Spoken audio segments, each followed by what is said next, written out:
Hello friends, আমি সুস্মিতা, বং blogger Susmita চ্যানেলে তোমাদের সবাইকে স্বাগত জানাই। আজ রেসিপি গ্রিন পাবদা।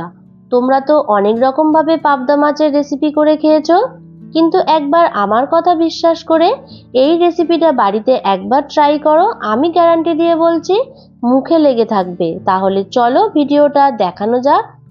এখানে কিন্তু অনেকগুলো দেখো মাছ আমি নিয়ে নিয়েছি, ভালোভাবে কেটে ধুয়ে রেখে দিয়েছি। আর এই রেসিপির জন্য যা যা উপকরণে লাগছে একবার দেখানো যাক।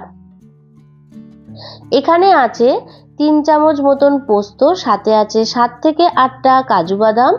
এটাকে জলে ভিজিয়ে রেখেছি যাতে পেস্ট করলে একটা মিহি পেস্ট হয়। সাথে নিয়েছি 2 চামচ সাদা সর্ষে, তোমরা মনে করলে এখানে কালো সর্ষেও নিতে পারো। এখানে আছে 4 চামচ টক দই, হলুদের গুঁড়ো, লবণ, সর্ষের তেল, আর তোমরা যেমন ঝাল খেতে পছন্দ করো তার জন্য কাঁচা লঙ্কা। যেহেতু এই রান্নাটা গ্রিন পাবদা, তাই এখানে অনেকটাই ধনেপাতা নিয়ে নিয়েছি। এই রান্নাটা কিন্তু সম্পূর্ণ সর্ষের তেলেই হবে।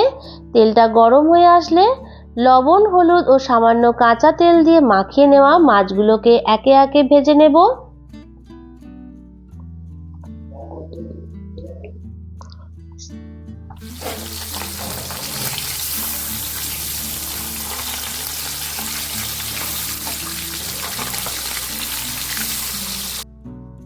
মাছ ভাজা হয়ে যাবার পর সমস্ত মাছগুলোকে এখানে দেখো আমি তুলে নিচ্ছি। তবে কিন্তু সমস্ত মাছ ভাজা আমি ভিডিওতে দেখাইনি। আবারও তেল নিয়ে নিয়েছিলাম। তেলটা হালকা গরম হয়ে আসলে 1 চামচ কালো জিরে আর এখানে সর্ষে, পোস্ত আর কাজু বাদামের পেস্টটা অ্যাড করে দিলাম। দিয়ে ভালোভাবে নাড়াচাড়া করে নিতে হবে। আর যেহেতু এখানে আমি সর্ষে বাটা অ্যাড করেছি, তাই এখানে গ্যাসের ফ্লেমটাকে একেবারেই লো করে রাখতে হবে। আর এই রান্নাটা কিন্তু সম্পূর্ণ লো ফ্লেমেই হবে। সমস্ত মশলা ভালোভাবে নাড়াচাড়া করে নেওয়ার পর যে মশলাটা আমি করেছিলাম সর্ষে পোস্তর, সেই পেস্টের সাথে সামান্য একটু জল অ্যাড করে দিলাম।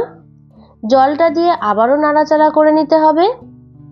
তোমরা দেখে বুঝতেই পারছো, যত বেশি কষানো যাচ্ছে আস্তে আস্তে দেখো অনেকটাই তেলটা রিলিজ হচ্ছে।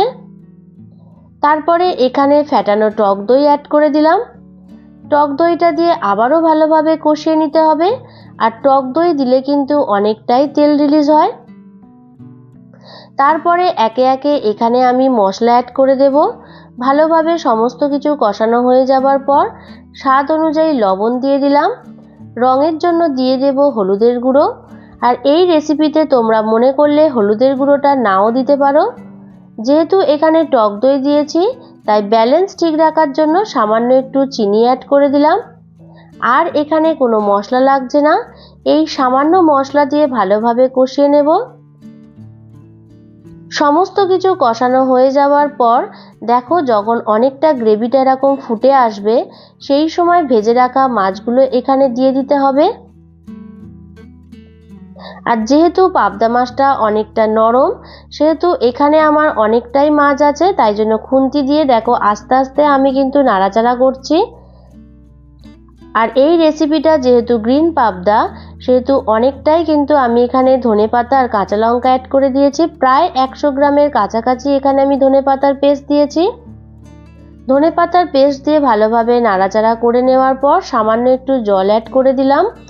অবশ্যই কিন্তু ঈষৎ উষ্ণ জল অ্যাড করবে, তাহলে তরকারির টেস্ট অনেকটাই ভালো হয়।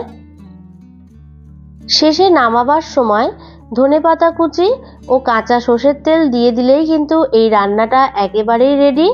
অবশ্যই কিন্তু তোমরা বাড়িতে এরকম ট্রাই করে খেয়ে দেখে বলবে কেমন হয়েছে। আশা করি তোমাদের ভালো লাগবে এই রেসিপিটা।